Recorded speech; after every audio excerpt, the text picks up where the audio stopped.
Hello student, আজ আমি শুরু করব অ্যাপ্লিকেশন অফ গাউসেস থিওরেমের শেষ লেকচার। ইনফাইনাইটলি লং চার্জ সিলিন্ডারের জন্য কোনো বিন্দুতে ইলেকট্রিক ফিল্ড কী হবে। আমরা প্রতিবারের মতো এক্ষেত্রেও গাউসেস থিওরেম অ্যাপ্লাই করে ইলেকট্রিক ফিল্ডের মান বের করব। তাই শুরুর প্রথমে গাউসের উপপাদ্যটি একবার দেখে নেওয়া যাক। Closed surface integration S E dot ds is equal to q enclosed by the Gaussian surface by epsilon naught। দেখো, এই যে ইকুয়েশানটি, এটি একটি তড়িৎ ক্ষেত্রের কিন্তু কোনো রাশিমালা নয়, বরং ক্ষেত্র প্রাবল্যের একটি সারফেস ইন্টিগ্রেশনের রাশিমালা। তাই এই উপপাদ্যের সাহায্যে ইলেকট্রিক ফিল্ডের মান বের করতে হলে এই সারফেস ইন্টিগ্রেশনটিকে দুটি রাশির গুণফল আকারে আনতে হবে, যার একটি গুণক হবে ই এবং অন্য একটি গুণক হবে কিন্তু সারফেস এরিয়া। এর জন্য আমাদেরকে কি করতে হয়? একটি গাউসিয়ান সারফেস কল্পনা করতে হয়, যার পৃষ্ঠে ই এবং ডিএসের মধ্যবর্তী অ্যাঙ্গেল থিটা কনস্ট্যান্ট হবে। So my name is Uttam Samanta and this is your cute channel US the physics point. চলো সরাসরি টপিকে আমরা চলে যাই। Electric field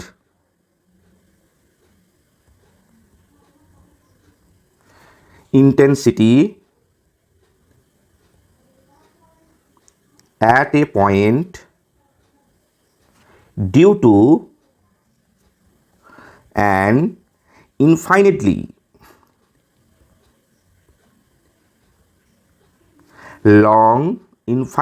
long charged cylinder।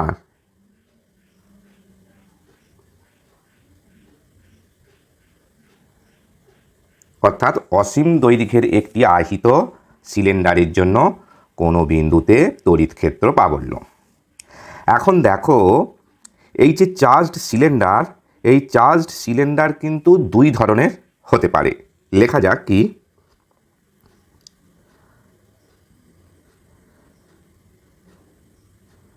দুই ধরনের হতে পারে। কি কি বলো তো? হ্যাঁ, একটি সলিড সিলিন্ডার আর একটি হচ্ছে হলো সিলিন্ডার। সলিড যাকে আমরা বলবো নিগেট, এবং হলো যাকে আমরা বলবো ফাঁপা। এখন এই সলিড এবং হলো সিলিন্ডার কন্ডাক্টিংও হতে পারে, নন কন্ডাক্টিংও হতে পারে। অর্থাৎ পরিবাহী সিলিন্ডার হতে পারে অথবা কুপরিবাহী সিলিন্ডারও হতে পারে। তাহলে একে আমরা দুটো ভাগে ভাগ করলাম, একটা হচ্ছে কন্ডাক্টিং আর একটি হচ্ছে নন কন্ডাক্টিং। কন্ডাক্টিং মিন্স মেটালিক অর্থাৎ ধাতব সিলিন্ডার, নন কন্ডাক্টিং মিন্স ডাইইলেকট্রিক সিলিন্ডার। তাই তো?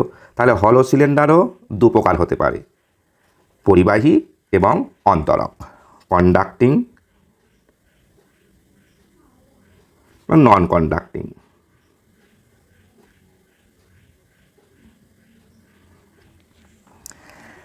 এখন দেখো, কন্ডাক্টিং সিলিন্ডার সলিডই হোক বা হলোই হোক, যাই হোক না কেন, আধান সর্বদা কোথায় থাকবে? না তার বাইরের পৃষ্ঠে। কেন? একটা কন্ডাক্টিং সিলিন্ডার আমরা আংলি বুঝতে পারবো, সেটা সলিডই হোক বা হলোই হোক। যদি কিছু আধান দেওয়া হয় সেই সিলিন্ডারেতে, তাহলে যেহেতু সেটা পরিবাহী সিলিন্ডার, তাই আধানগুলো কোথায় চলে আসবে? না তার বাইরের পৃষ্ঠে। কারণ এখানে আধানগুলোকে তো পরিবহন পদ্ধতিতে এমন এক জায়গায় নিয়ে চলে যাবে যেখানকার সারফেস এরিয়া কিন্তু বেশি। তাহলে সিলিন্ডারের সারফেস এরিয়া বেশি কোথায়? বাইরের পৃষ্ঠে। তাহলে কন্ডাক্টিং সিলিন্ডার হলো হোক বা সলিড হোক, আধান কিছু পরিমাণ তাতে দিলেই কিন্তু সেই আধান সিলিন্ডারের সারফেসে চলে আসবে। এবার নন কন্ডাক্টিং হলো সিলিন্ডারের বেলায় কি হবে? না এক্ষেত্রেও কিন্তু কিছু পরিমাণ আধান তার বাইরের পৃষ্ঠেই থাকবে, কারণ এটা তো ফাঁপা, ভেতরের পৃষ্ঠে আধান থাকার কোনো সম্ভাবনা নেই, তাই তো? তাই এই তিনটে সিলিন্ডারের ক্ষেত্রে আধানের অবস্থান হচ্ছে সিলিন্ডারের বাইরের পৃষ্ঠে। তাই এই তিনটে সিলিন্ডারের আলোচনা কিন্তু একই রকমভাবে হবে। কোনগুলো? না কন্ডাক্টিং সলিড সিলিন্ডার, কন্ডাক্টিং হলো সিলিন্ডার এবং নন কন্ডাক্টিং হলো সিলিন্ডার। এই তিনটি সিলিন্ডারের আলোচনা কিন্তু একই পদ্ধতিতে হবে।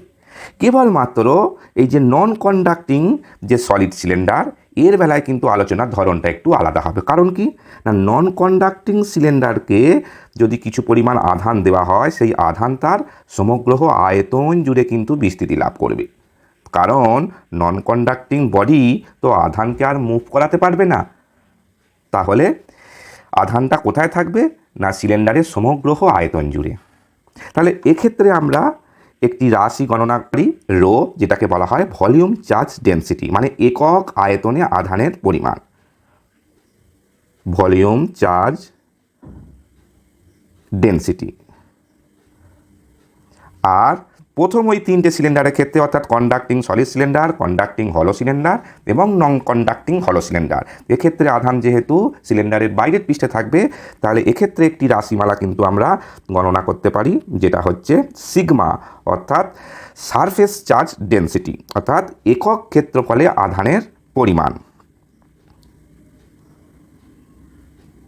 Surface charge density. Electric field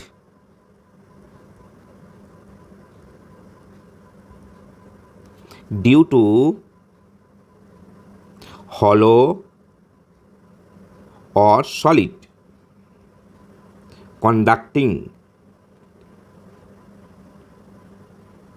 cylinder and hollow non-conducting cylinder।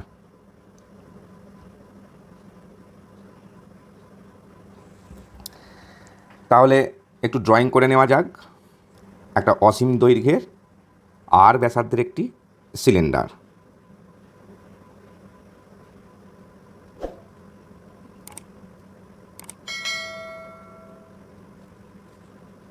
ব্যাসার্ধ আর, দৈর্ঘ্য হচ্ছে কি না অসীম,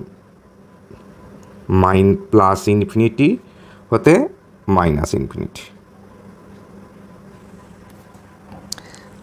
আর সিলিন্ডারের অ্যাক্সিসটাও অঙ্কন করে নিই।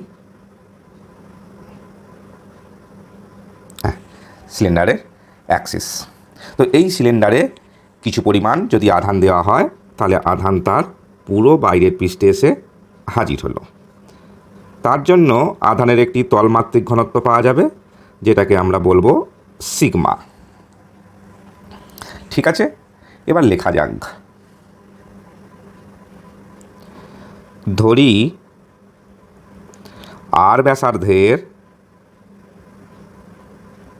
অসীম দৈর্ঘ্যের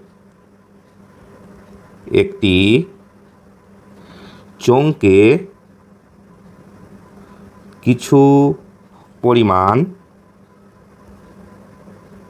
আধান দেওয়া হলো। এখন ওই আধান চোঙের বাহিরের পৃষ্ঠে সুষমভাবে বণ্টিত হবে। সিগমা হলো চোঙের আধানের তলমাত্রিক ঘনত্ব। তাই তো?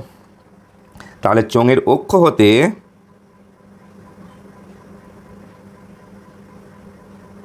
আর দূরত্বে অবস্থিত পি বিন্দুতে তড়িৎ ক্ষেত্র প্রাবল্য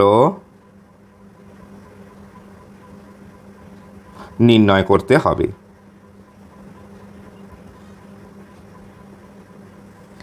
তাহলে 1 তাই তো, একটু ড্রয়িংটা দেখে নেওয়া যাক। চোঙের অক্ষ হতে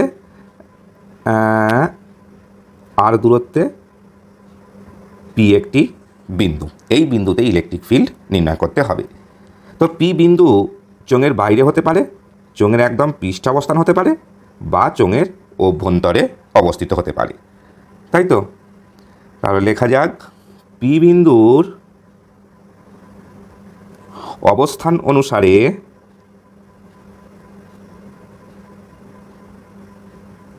এখানে তিনটি বিষয় হতে পারে। এক নম্বর কি, বিন্দুটি চোঙের বাহিরে অবস্থিত। দু নম্বর কি, বিন্দুটি চোঙের পৃষ্ঠে অবস্থিত। তিন নম্বর কি, বিন্দুটি চোঙের অভ্যন্তরে অবস্থিত। তাহলে আমরা প্রথমে কেস 1 অর্থাৎ বিন্দুটি চোঙের বাইরে অবস্থিত এই নিয়েই আলোচনা করি। তাহলে case number 1, electric field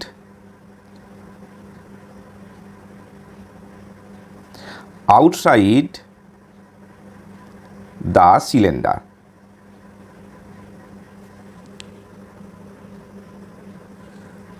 outside the cylinder.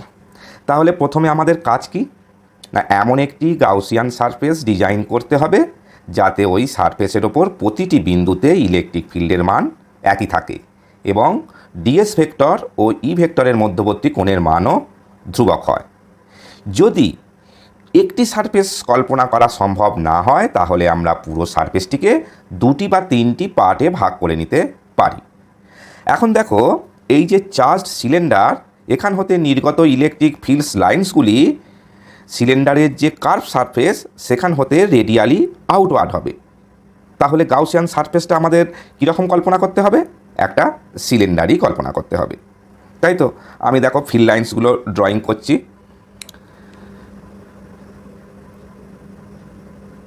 আচ্ছা দেখো, এখান থেকে একটা, এখান থেকে একটা, এখান থেকে একটা, এখান থেকে, এখান থেকে, এখান থেকে। তাহলে দেখতে পাচ্ছ যে ইলেকট্রিক ফিল্ডগুলো চোঙটার যে কার্ভ সারফেস সেই কার্ভ সারফেস থেকে কিন্তু চারিদিকে বেরিয়ে যাচ্ছে। তাহলে আমরা কি করব না, এই পি বিন্দু দিয়ে একটা কিন্তু গাউসিয়ান সারফেস হিসাবে চোঙ কল্পনা করব। বেশ, সেই চোঙটার ব্যাসার্ধ হবে স্মল আর এবং যার দৈর্ঘ্য হবে এল।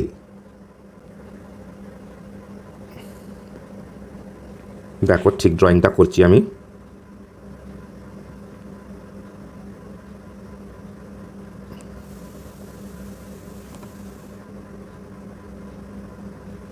মোটামুটি ড্রয়িং হয়েছে।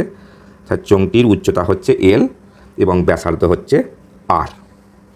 ঠিক আছে, এবার এই যে গাউসিয়ান সারফেসের ওপর একটা ক্ষুদ্র ডিএস সারফেস এলিমেন্ট কল্পনা করতে হবে যার দিক হচ্ছে আউটওয়ার্ড নর্মাল এবং পি বিন্দুতে ইলেকট্রিক ফিল্ডের দিকটাও কিন্তু আউটওয়ার্ড নর্মাল, অর্থাৎ ই এবং ডিএসের মধ্যবর্তী কোণটা কত, 0 ডিগ্রি। কিন্তু এই যে গাউসিয়ান সারফেসের যে ফ্ল্যাট সারফেসগুলো, এখানে কিন্তু ইলেকট্রিক ফিল্ডটা এই দিকে আর সারফেস এলিমেন্টটা কিন্তু এই দিক বরাবর, অর্থাৎ অ্যাঙ্গেলটা কত, 90 ডিগ্রি। তাহলে ফ্ল্যাট সারফেসে ই এবং ডিএস এদের মধ্যবর্তী কোণ হচ্ছে 90 ডিগ্রি এবং কার্ভ সারফেসগুলোতে কিন্তু ই এবং ডিএসের মধ্যবর্তী কোণ 0 ডিগ্রি। ঠিক আছে, তাহলে এবার লেখা যাক,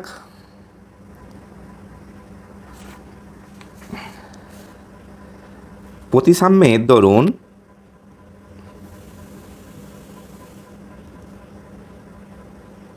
চোঙের অক্ষ হতে আর ব্যাসার্ধের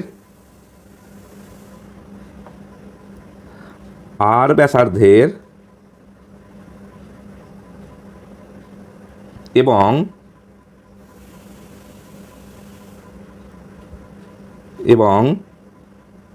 এল দৈর্ঘ্যের একটি গাউসিয়ান সারফেস, যেটা হচ্ছে গাউসিয়ান সিলিন্ডার, একটি গাউসিয়ান সিলিন্ডার কল্পনা করিলাম।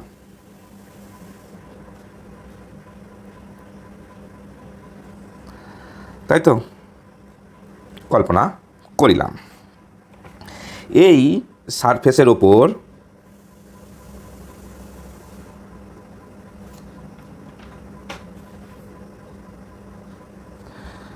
প্রতিটি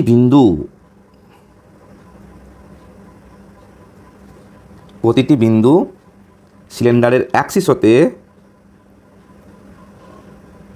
সমদূরবর্তী হওয়ায় ই কনস্ট্যান্ট এবং পি বিন্দুতে কল্পিত এরিয়া এলিমেন্ট ডিএস ও ইলেকট্রিক ভেক্টর ই এর মধ্যবর্তী কোণ থিটা সর্বদা 0 ডিগ্রি। তাহলে ইলেকট্রিক ফিল্ড কনস্ট্যান্ট এবং অ্যাঙ্গেলটাও কিন্তু 0 ডিগ্রি। তাহলে গাউসিয়ান থিওরিম আমরা কিন্তু এখানে অ্যাপ্লাই করতে পারি। অতএব গাউসিয়াস থিওরিম অ্যাপ্লাই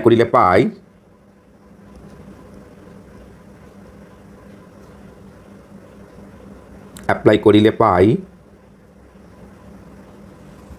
কি না, closed surface integration S E dot DS is equal to Q enclosed by the Gaussian surface by epsilon naught. এখন দেখো, এই যে গাউসিয়ান সারফেসটা আমি এখানে ডিজাইন করেছি, তার 3টে সারফেস, দুটো ফ্ল্যাট সারফেস, একটা উপর দিকে একটা নিচের দিকে, আর একটা রয়েছে কার্ভ সারফেস মানে বক্রতল। তাহলে এখানে টোটাল যে ক্লোজড সারফেস ইন্টিগ্রেশান, এটা 3টে পার্টে ভাগ হয়ে গেল, দুটো ফ্ল্যাট সারফেস এবং একটা কার্ভ সারফেস। তাহলে 2 সারফেস ইন্টিগ্রেশান, এটা ফ্ল্যাট করে দিই, E dot DS plus surface integration curve করে দিই, E dot DS is equal to Q enclosed by the Gaussian surface by epsilon naught. এখন দেখো, ওই যে ফ্ল্যাট সারফেসগুলোতে আগেই দেখিয়েছি যে ওপরের দিকে বা নিচের দিকে যে দুটো ফ্ল্যাট সারফেস আছে, সেই ফ্ল্যাট সারফেসে ই ভেক্টর এবং ডিএস ভেক্টর এদের মধ্যবর্তী অ্যাঙ্গেলটা কত ডিগ্রি? 90 ডিগ্রি।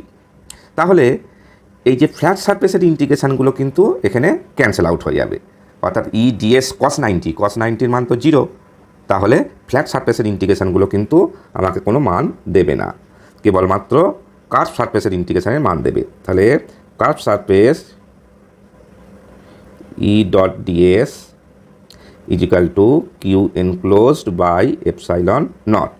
এখন কার্ভ সারফেসের প্রতিটা বিন্দুতে ইলেকট্রিক ফিল্ডের মান সেম, তাই তো, এবং ই আর ডিএসের মধ্যবর্তী অ্যাঙ্গেলটাও কিন্তু 0 ডিগ্রি। তাহলে E DS cos 0 degree integration is equal to Q enclosed by epsilon naught. তাহলে ই যেহেতু কনস্ট্যান্ট, সেটা বাইরে বেরিয়ে এলো, ইন্টিগ্রেশান ডিএস কার্ভ সারফেসের ইন্টিগ্রেশান কী হবে বলে দিচ্ছি, by Q enclosed by epsilon naught. এখন দেখো, এই যে কার্ভ সারফেসের ইন্টিগ্রেশান, অর্থাৎ যার ব্যাসার্ধ হচ্ছে কি না, যার ব্যাসার্ধ স্মল আর এবং দৈর্ঘ্য হচ্ছে এল, তাহলে কার্ভ সারফেসের এরিয়াটা কি আসবে? 2 পাই স্মল আর ইন্টু এল।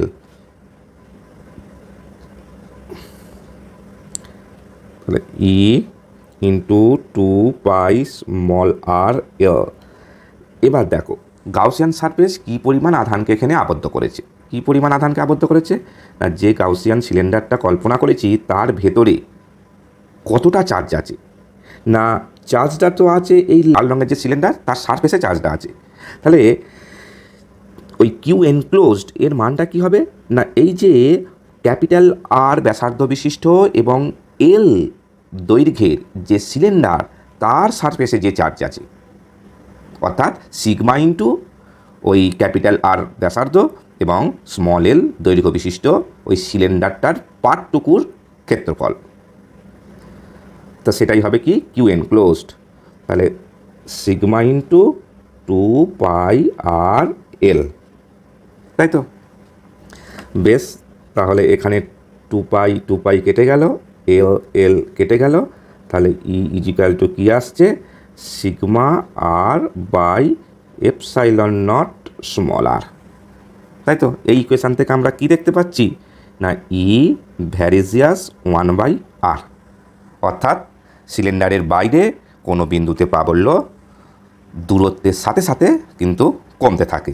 কেমনভাবে কমছে না দূরত্বের ব্যস্তানুপাতে। তাহলে লেখা যাক, অর্থাৎ সিলিন্ডারের বাহিরে কোনো বিন্দুতে প্রাবল্য দূরত্বের ব্যস্তানুপাতে পরিবর্তিত হয়, অর্থাৎ যত দূরত্ব বাড়বে ইলেকট্রিক ফিল্ডের মানটা তত কিন্তু কমে যাবে। এবার কেস নম্বর 2 আলোচনা করা যাক। কেস নম্বর 2-এ কী থাকছে না বিন্দুটা সিলিন্ডারের সারফেসের ওপর অবস্থিত, তাই তো? তাহলে case number 2, electric field on the surface of the cylinder, তাই তো? সিলিন্ডারের সারফেসের ওপর। তাহলে এক্ষেত্রে আমাদেরকে যে গাউসিয়ান সারফেসটা কল্পনা করতে হবে তার ব্যাসার্ধ সিলিন্ডারের ব্যাসার্ধের সমান। তাহলে এক্ষেত্রে কল্পিত গাউসিয়ান সারফেস এর ব্যাসার্ধ সিলিন্ডারের ব্যাসার্ধের সমান, সিলিন্ডারের ব্যাসার্ধের সমান।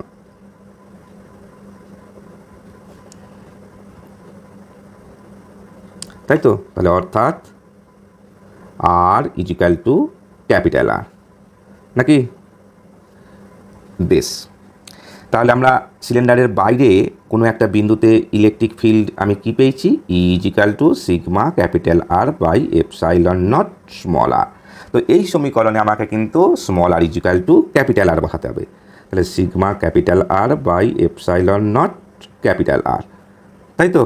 তাহলে এখানে কি করছি না put the value small R is equal to capital R. তাহলে আর কেটে গেল, তাহলে σ/ε0, তাই তো? এটাই হচ্ছে কিন্তু ম্যাক্সিমাম ইলেকট্রিক ফিল্ড, অর্থাৎ সিলিন্ডারের সারফেসে যে ইলেকট্রিক ফিল্ড সেটাই কিন্তু ম্যাক্সিমাম, এটাই কিন্তু ম্যাক্সিমাম। আর আমরা কুলম্বের থিওরিমেও আমরা দেখেছি যে কোনো আহিত বস্তুর একদম পৃষ্ঠে বা পৃষ্ঠের কাছাকাছি অঞ্চলে ইলেকট্রিক ফিল্ড কিন্তু σ/ε0ই হয়, অর্থাৎ এইটা কিন্তু কুলম্বের উপপাদ্যকেই কিন্তু ইন্ডিকেট করছে, কুলম্বস থিওরিম, তাই তো? এই হয়ে গেল কিন্তু আমাদের কেস 2। এবার চলে আসি কেস নম্বর 3। কেস নম্বর 3, এবার পয়েন্টটা কোথায় হবে না সিলিন্ডারের ভেতরে, তাই তো? সিলিন্ডারের অভ্যন্তরে electric field inside the cylinder, তাই তো? সিলিন্ডারের অভ্যন্তরে অবস্থিত। তাহলে দেখো কেস নম্বর 2-এ গাউসিয়ান সারফেসটাই কিন্তু হয়ে গিয়েছিল কি না এখানে যে লাল রঙের যে সিলিন্ডারটা রয়েছে সেই সিলিন্ডারটা, কিন্তু এবার পি পয়েন্টটা কোথায় অবস্থিত না সিলিন্ডারের কিন্তু ভিতরে। তাহলে এক্ষেত্রে গাউসিয়ান সারফেসটা আমাকে একটুখানি ড্রয়িং করে নিতে হবে, অর্থাৎ ঠিক এই রকম হবে গাউসিয়ান সারফেসটা। একটা সিলিন্ডারই তো হবে, যে সিলিন্ডারটার দৈর্ঘ্য কিন্তু সেই এলই থাকবে, ব্যাসার্ধটা কিন্তু কি হবে না ব্যাসার্ধটা স্মল আর, তাই তো? এই যে স্মল আর ব্যাসার্ধটা। তো আমরা এখানে ধরিয়ে নিয়েছি যে একটা চার্জ সিলিন্ডার হতে ইলেকট্রিক ফিল্ড সর্বদা কিন্তু রেডিয়ালি আউটওয়ার্ড। তাহলে এখন পি বিন্দুতে ইলেকট্রিক ফিল্ডটা কোন দিকে? না ঠিক আউটওয়ার্ড। এবং ঠিক ওই পি বিন্দুতে যদি আমরা একটা সারফেস এলিমেন্ট কল্পনা করি, তারও দিকটা কোন দিকে হবে? আউটওয়ার্ড। অর্থাৎ এখানে ডিএস এবং ই দুটো ভেক্টরের মধ্যবর্তী কোণটা কিন্তু 0 ডিগ্রি কার্ভ সারফেসের ক্ষেত্রে। কিন্তু ঠিক আগের মতো ফ্ল্যাট সারফেসের ক্ষেত্রে কি আসছে? না ই এর দিকটা ঠিক এই দিকে এবং ডিএস এর দিকটা এই দিকে, অর্থাৎ অ্যাঙ্গেলটা 90 ডিগ্রি। ঠিক আছে, তাহলে লেখা যাক।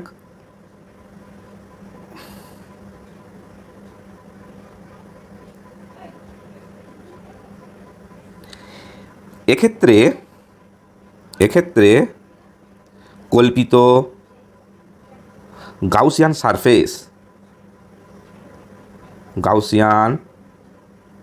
সারফেস এর ব্যাসার্ধ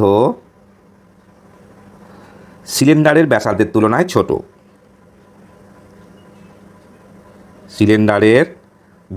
তুলনায় ছোট।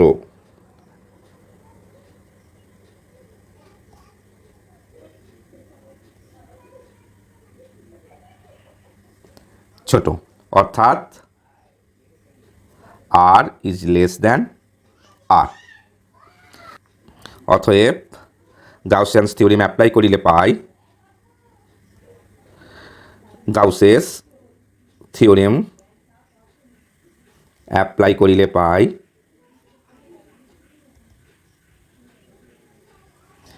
কি না total surface integration S E dot DS is equal to Q enclosed by the Gaussian surface by epsilon naught.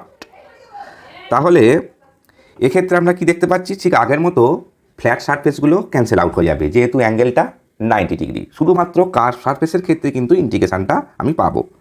তাহলে integration curve CURVD curve surface E dot DS is equal to Q enclosed by epsilon naught. তাহলে এখানে কি চলে আসবে? E DS cos 0 degree is equal to, দেখো Q enclosed, অর্থাৎ এখন Gaussian surface কী পরিমাণ আধানকে আবদ্ধ করেছে। গাউসিয়ান সারফেস তো এখন কোথায়? এখন সিলিন্ডারের ভেতরে যে সিলিন্ডারটা, ছোট্ট লাল রঙের যে সিলিন্ডারটা, তো তার ভেতরে কি কোনো চার্জ আছে? চার্জ কোথায় আছে? চার্জ হচ্ছে কি না বড় যে সিলিন্ডারটা, অর্থাৎ লাল রঙের বড় যে সিলিন্ডারটা, তার বাইরে চার্জ আছে, তাই তো? তাহলে চার্জ কিন্তু এখন ছোট সিলিন্ডারের ভেতরে কিন্তু নেই। তাহলে গাউসিয়ান সারফেস কোনো আধানকে কিন্তু আবদ্ধ করতে পারেনি। তাহলে কিউ এনক্লোজের মানটা কত হবে? 0।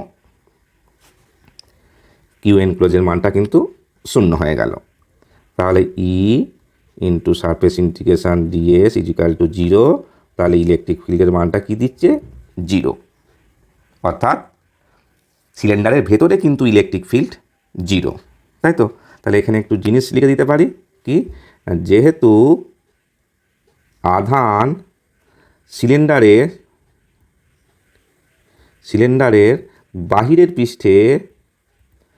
বাইরের পৃষ্ঠে অবস্থান করছে, তাই গাউসিয়ান সারফেস দ্বারা আবদ্ধ আধানের পরিমাণ 0, তাই তো? এটা লিখে দিলাম। তাহলে কি দেখতে পাচ্ছি না সিলিন্ডারের ভেতরে কোনো প্রকারই কিন্তু ইলেকট্রিক ফিল্ড এক্সিস্ট করছে না, তাই তো? তাহলে অর্থাৎ সিলিন্ডার এর অভ্যন্তরে কোনো প্রকার ইলেকট্রিক ফিল্ড এক্সিস্ট করে না, তাই তো? তাহলে আমরা সিলিন্ডারের বাইরে ইলেকট্রিক ফিল্ড, সিলিন্ডারের পৃষ্ঠে ইলেকট্রিক ফিল্ড এবং সিলিন্ডারের অভ্যন্তরে ইলেকট্রিক ফিল্ড মানগুলো পেলাম। যদি একটা গ্রাফ অঙ্কন করি তাহলে খুব ভালো বোঝা যাবে যে দূরত্বের সাথে ইলেকট্রিক ফিল্ডটা কীভাবে পরিবর্তন হচ্ছে। তাহলে এটা হচ্ছে গ্রাফের মূল বিন্দু, এটা এক্স অ্যাক্সিস, এটা ওয়াই অ্যাক্সিস। এক্স অ্যাক্সিস বরাবর ডিস্টেন্স আর এবং ওয়াই অ্যাক্সিস বরাবর ইলেকট্রিক ফিল্ড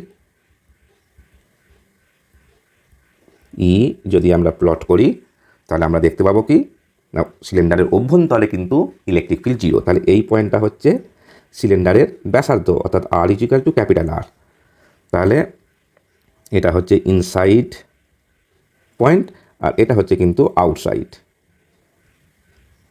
পয়েন্ট, তাই তো? আউটসাইড এরিয়া হচ্ছে এইটা।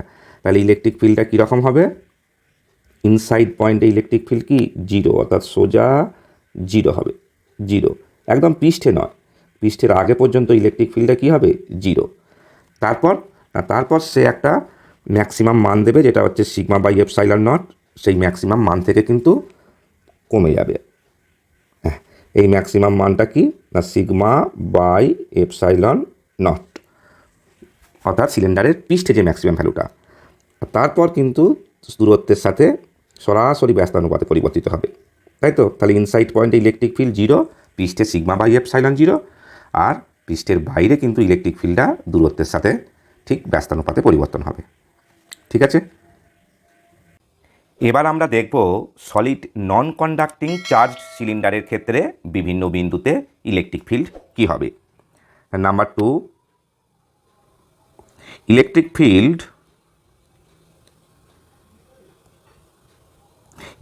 field due to solid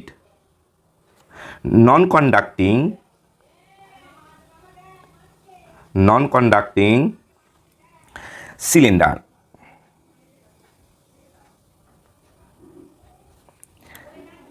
তাহলে লেখা যাক, ধরি আর ব্যাসার্ধের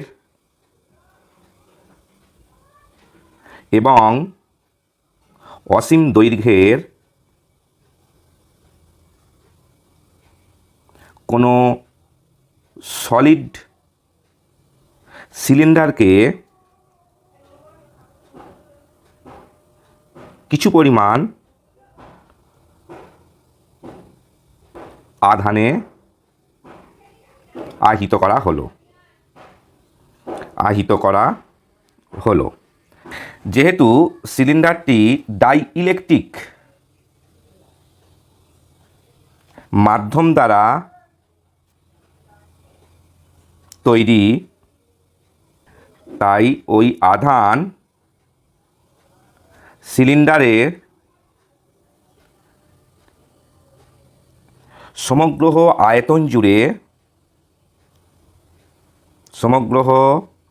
আয়তন জুড়ে ইউনিফর্মলি ডিস্ট্রিবিউটেড হবে, তাই তো? ইউনিফর্মলি ডিস্ট্রিবিউটেড হবে হলো সিলিন্ডারের ভলিউম চার্জ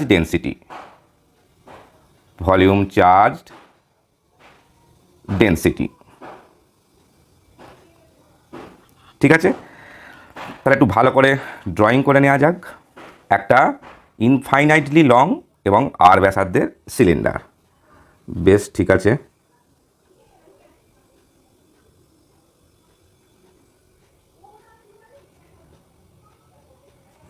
আচ্ছা, ইনফাইনাইটলি লং, তাহলে নিচের দিকে মাইনাস ইনফিনিটি থেকে উপরের দিকে প্লাস ইনফিনিটি পর্যন্ত বিস্তৃত। ঠিক আছে, আর অ্যাক্সিসটাও এঁকে ফেলি। এই হচ্ছে চোঙের অ্যাক্সিস। তো এই চোঙকে যদি কিছু পরিমাণ আধান দেওয়া হয় তাহলে কি হবে না সমগ্র আয়তন জুড়ে কিন্তু আধানটা ডিস্ট্রিবিউটেড হবে, সমগ্র আয়তন জুড়ে। নন কন্ডাক্টিং সিলিন্ডার তো, সেই জন্য আধানকে পরিবহন করতে সে পারবে না। ঠিক আছে, আমি সিলিন্ডারের অ্যাক্সিসটা সিলিন্ডারের ভিতরে ডট ডট করে দেখাচ্ছি। দেখো, অ্যাক্সিসটা সিলিন্ডারের ভেতরে ডট ডট করে দেখাচ্ছি। ঠিক আছে, রো হলো সিলিন্ডারের ভলিউম চার্জ ডেনসিটি। এবার কি না সিলিন্ডারের অ্যাক্সিস হতে আর দূরত্বে একটি বিন্দু পি অবস্থিত। তো এই পি বিন্দুতে ইলেকট্রিক ফিল্ডটা বের করতে হবে। তো পি বিন্দুটি সিলিন্ডারের বাইরে হতে পারে, সিলিন্ডারের পৃষ্ঠে হতে পারে, আবার সিলিন্ডারের অভ্যন্তরেও হতে পারে। ঠিক আছে, তাহলে আবার লেখা যাক, সিলিন্ডারের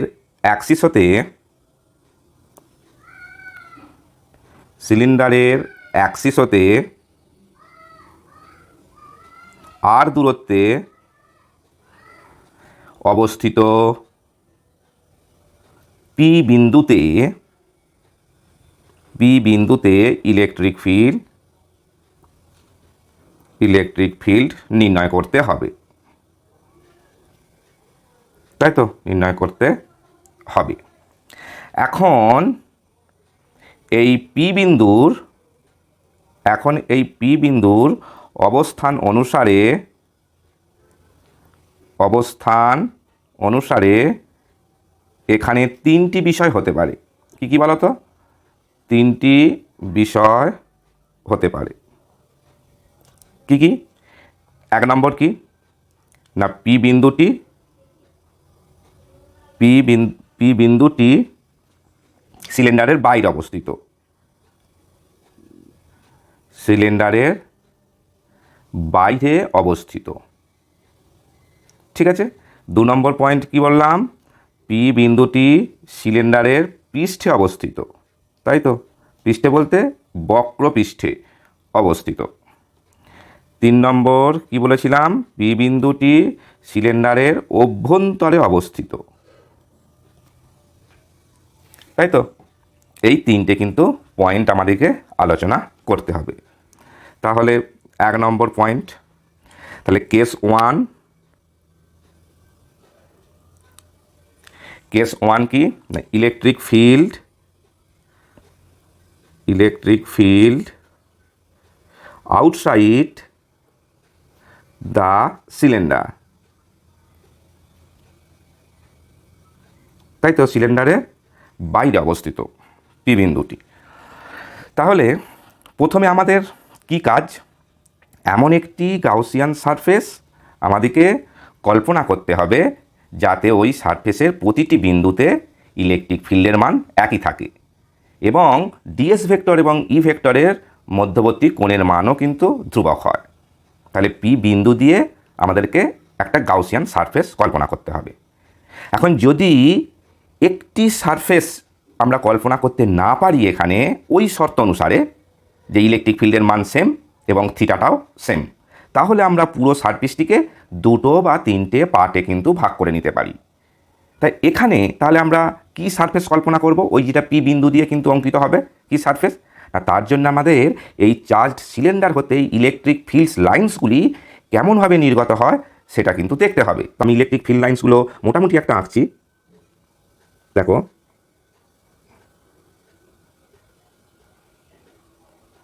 মোটামুটি একটা আঁকছি ইলেকট্রিক ফিল্ড লাইন্সগুলো।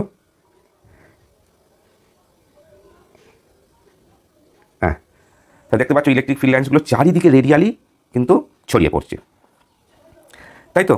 বেশ, তাহলে আমরা এই পি বিন্দু দিয়ে একটা গাউসিয়ান সারফেস কিন্তু আমরা ড্রয়িং করব।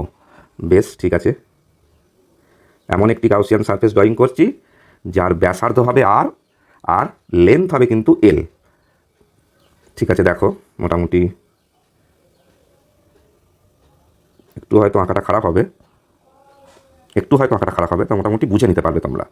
হ্যাঁ, একটা গাউসিয়ান সিলিন্ডার ড্রয়িং করলাম, তার ব্যাসার্ধ দেখতে পাচ্ছ আর রয়েছে, ঠিক আছে। বেশ, আর লেন্থটা হচ্ছে এল, তাই তো। তাহলে লেখা যাক যে প্রতিসাম্যের দরুন চোঙটির সাথে সমাক্ষীয়ভাবে আর ব্যাসার্ধের ও এল দৈর্ঘ্যের একটি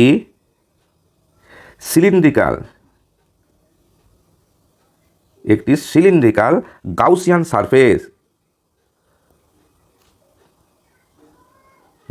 সারফেস কল্পনা করিলাম, তাই তো। তাহলে এই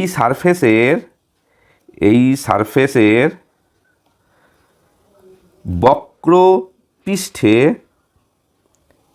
অবস্থিত প্রতিটি বিন্দু, তাই তো, চার্জড সিলিন্ডার হতে সমদূরবর্তী হওয়ায় ই হবে কি না কনস্ট্যান্ট। তাহলে বক্রপৃষ্ঠে ই কি হলো? কনস্ট্যান্ট, তাই তো, ই কনস্ট্যান্ট। এবং ইলেকট্রিক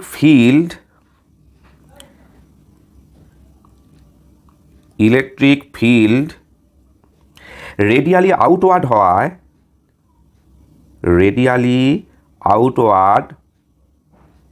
হওয়ায় ই ভেক্টর ও সারফেস এলিমেন্টারি ডিএস ভেক্টর এর মধ্যবর্তী কোণ সর্বদা কি হবে না সর্বদা 0 ডিগ্রি। দেখো ছবিতে, তাহলে সারফেস এলিমেন্টারিটা এইখানে কল্পনা করলাম, যার দিক হচ্ছে আউটওয়ার্ড নর্মাল। আর এই যে সিলিন্ডারে যে চার্জ দেওয়া হয়েছে, সিলিন্ডারে যে পজিটিভ চার্জ এখানে দেওয়া হয়েছে, তো তার জন্য এই পি বিন্দুতে ইলেকট্রিক ফিল্ডটাও কোন দিকে হবে, ঠিক আউটওয়ার্ড নর্মাল, তাই তো। তাহলে ডিএস আর ই এর মধ্যবর্তী কোণ কী হলো 0 ডিগ্রি। কিন্তু যদি পি বিন্দুটা এইখানে হতো তাহলে সারফেস এলিমেন্টারের দিক হতো সোজা উপর দিকে, ইলেকট্রিক ফিল্ডটা সোজা এই দিকে আসতো, তাহলে এদের মধ্যবর্তী কোণটা কী হচ্ছে 90 ডিগ্রি। তাহলে ফ্ল্যাট সারফেসগুলো দিয়ে কিন্তু কোনো ইলেকট্রিক ফ্লাক্স কিন্তু বের হবে না, তাই তো। বেশ, এবার গাউসের থিওরেম কিন্তু আমরা অ্যাপ্লাই করব। আচ্ছা, এখানে ড্রয়িং একবার দেখে নাও, চোখ বুলে নাও। পুরো লাল রঙের বড় যে সিলিন্ডারটা আমি কল্পনা করেছি, ওই পুরো সিলিন্ডারটার ওপর আমরা গাউসের থিওরেম অ্যাপ্লাই করব। তাহলে অতএব গাউসের থিওরেম অ্যাপ্লাই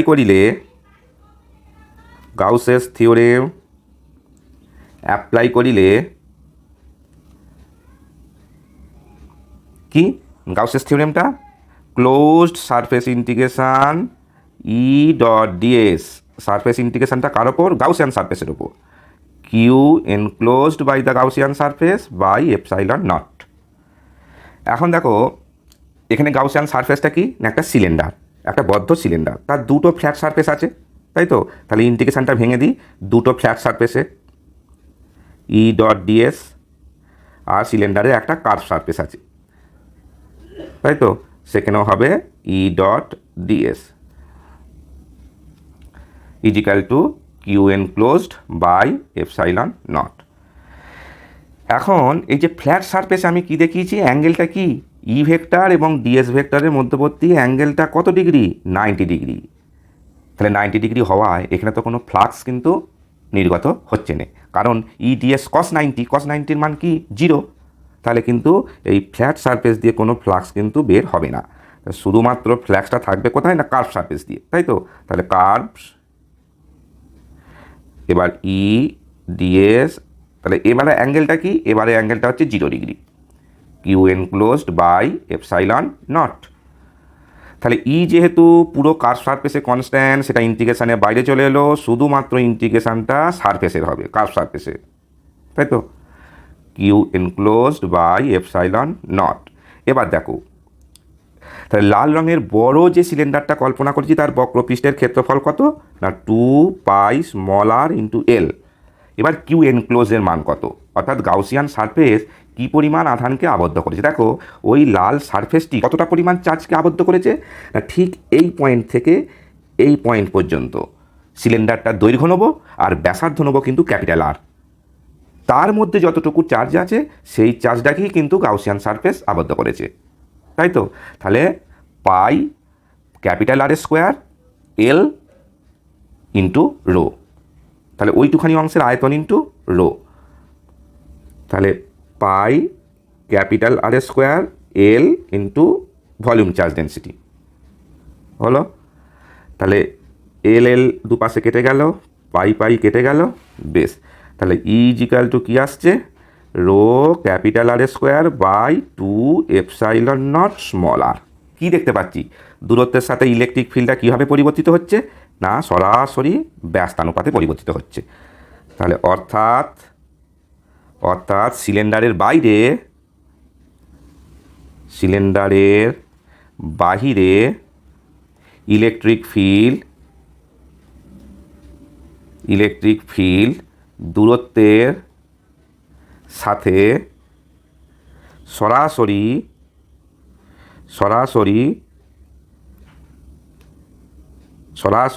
ব্যস্তানুপাতে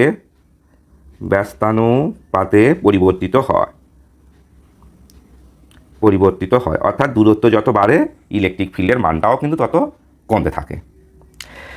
তাহলে এবার কি করব না পি পয়েন্টটাকে কোথায় নিয়ে চলে আসবো, একদম সিলিন্ডারের সারফেসে। তাহলে এখানে আমরা সারফেস এলিমেন্টারিটা কল্পনা করব, তার দিক কোন দিকে, এই দিকে, এবং পি বিন্দুতে ইলেকট্রিক ফিল্ডের দিকটাও কিন্তু এই দিকে, তাই তো। তাহলে ঠিক আগের মতনই ঠিক ক্যালকুলেশানটি হবে, কেবলমাত্র small R equal to capital আর বসিয়ে দিলেই কাজ মিটে যাবে। তাহলে কেস নম্বর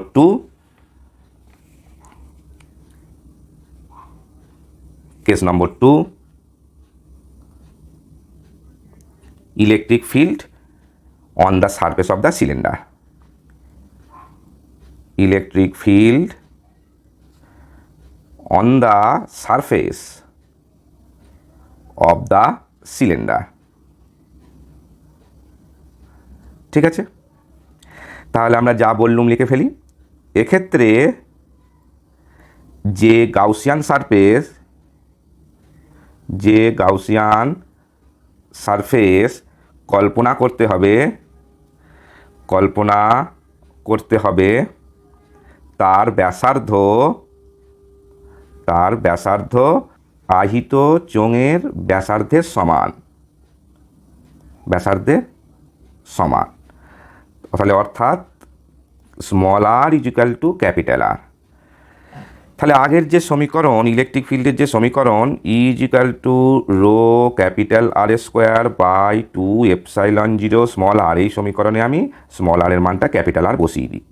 তাহলে rho capital R square 2 epsilon 0 capital R, একটা আর কেটে গেল, একটা আর রয়ে গেল 2 epsilon not.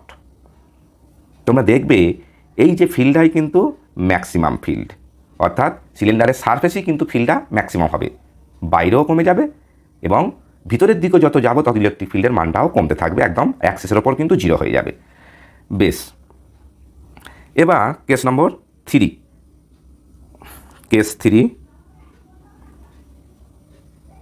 Electric field inside the cylinder.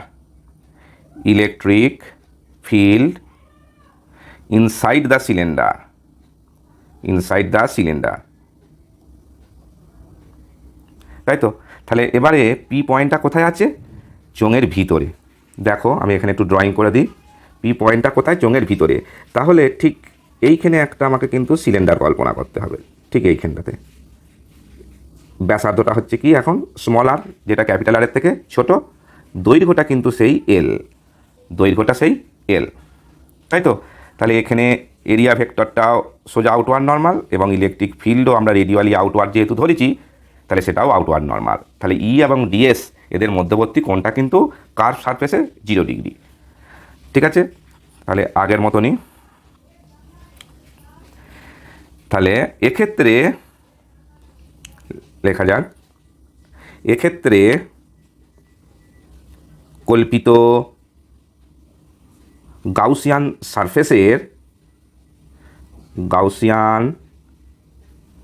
সারফেসের ব্যাসার্ধ আহিত চোঙের ব্যাসার্ধের তুলনায় ছোট হবে, তাই তো, ছোট, অর্থাৎ R is less than capital R. তাহলে এখানে যদি আমরা গাউসেস থিওরেম অ্যাপ্লাই করি,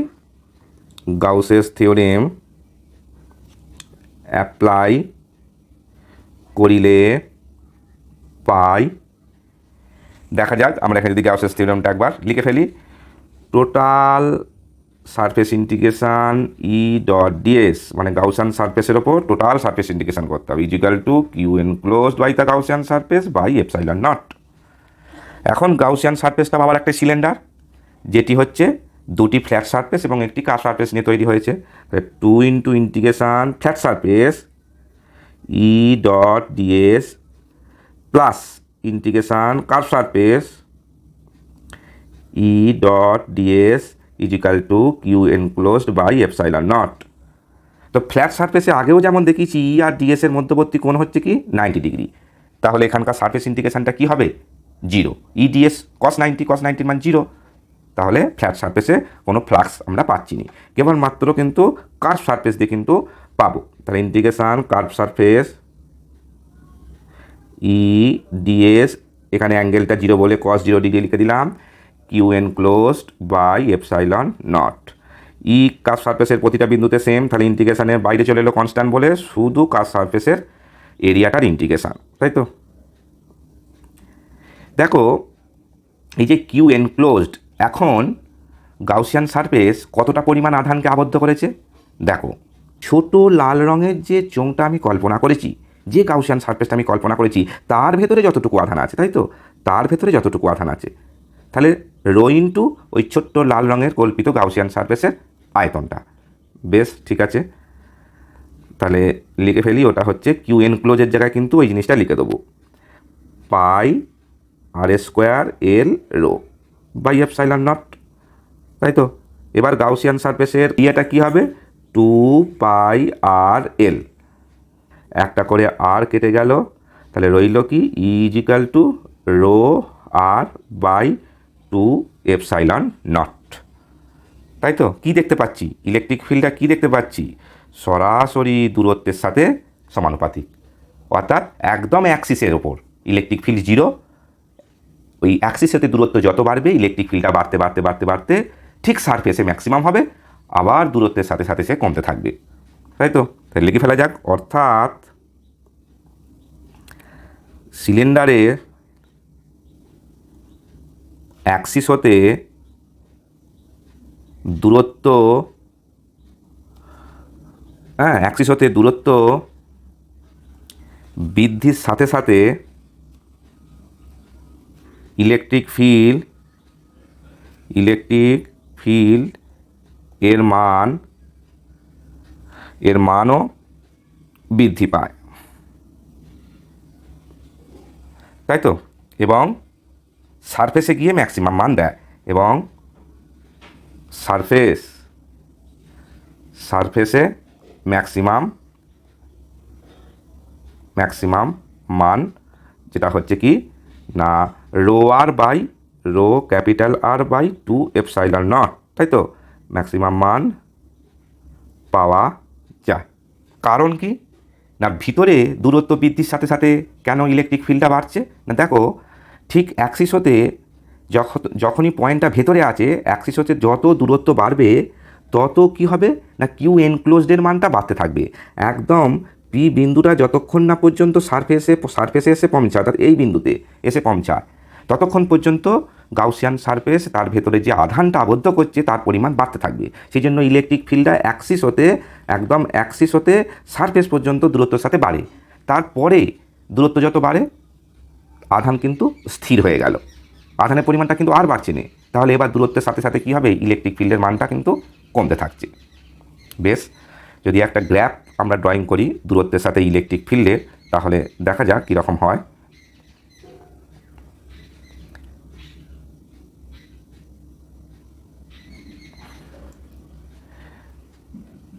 এক্স অ্যাক্সিস বরাবর দূরত্বকে আর ওয়াই অ্যাক্সিস বরাবর আমরা ইলেকট্রিক ফিল্ডকে কিন্তু প্লট করব, তাই তো।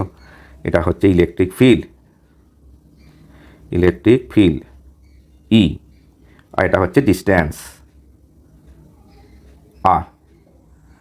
আচ্ছা, এই পয়েন্টটা হচ্ছে কি না আহিত যে চোঙ তার ব্যাসার্ধ, অর্থাৎ আর ইজিক্যাল টু ক্যাপিটাল আর।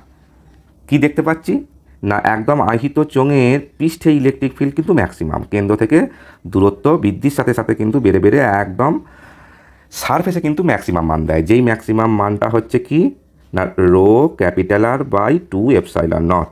তাহলে ভিতরে কি হচ্ছে, ভিতরে ই ভ্যারেজিয়াস আর দূরত্ব বৃদ্ধির সাথে ইলেকট্রিক ফিল্ডটা বাড়ছে, আর তারপরে কি হচ্ছে না তারপরে হচ্ছে দূরত্ব যত বাড়ছে ইলেকট্রিক ফিল্ডটা কিন্তু কমে যাচ্ছে, 1/r এর সাথে কিন্তু ইলেকট্রিক ফিল্ডটা সমানুপাতিক আসছে।